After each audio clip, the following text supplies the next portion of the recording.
साल था 1646। उस वक्त महाराष्ट्र पर मुगलों का राज था और वो कई मराठों पर जुल्म करते थे, उनको कन्वर्ट करने के लिए मजबूर करते थे।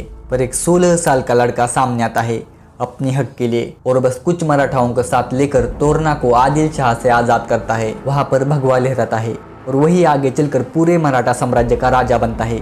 मैं बात कर रहा हूँ छत्रपति शिवाजी महाराज की, जिनके एक इशारे पर मराठास अपनी जान कुर्बान करने के लिए तैयार थे। और एक कहानी याद करने का एक ही रीजन है, मनोज जरांगे पाटिल, एक ऐसा ही लीडर जो मराठों के हक के लिए सामने आया है, जिसके एक इशारे पर करोड़ों लोग मुंबई पहुंचे, जिनके कहने पर बड़े बड़े पॉलिटिशियंस को भी लोग अपने गांव में एंट्री नहीं देते। और कुछ दिन पहले उन्होंने मराठाओं से आह्वान किया था कि जब तक हमें रिजर्वेशन नहीं मिलता तब तक हम वोटिंग नहीं करेंगे। हालांकि ये मांग अभी पूरी हो रही है और उनका युवाओं पर इतना गहरा असर है कि वो बोलेंगे उस वक्त और उस पार्टी को वोट करने के लिए राजी हो जाएंगे। पर क्या होगा अगर वो इंसान खुद इलेक्शन में खड़ा हो जाए?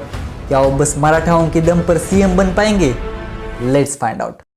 तो नमस्ते दोस्तों, 2019 के महाराष्ट्र के इलेक्शंस में सबसे ज़्यादा यानी 25.75% वोट्स बीजेपी के पास थे। शिवसेना के पास 16.41%, वही राष्ट्रवादी के पास 16.71%। और इनमें से ज़्यादातर वोट्स मराठा कम्युनिटी के हैं, जो कि महाराष्ट्र के टोटल पॉपुलेशन में से 37% को कवर करते हैं। पर इनमें से 4% मराठास को छोड़ना होगा, क्योंकि इनके पास पहले से ही कुणबी सर्टिफिकेट है, यानी कि उन पर इस रिजर्वेशन का कोई फर्क नहीं पड़ने वाला। तो बचे 33%, जो कि अभी भी पिछली बार की मेजर पार्टी यानी बीजेपी से 7% ज़्यादा है।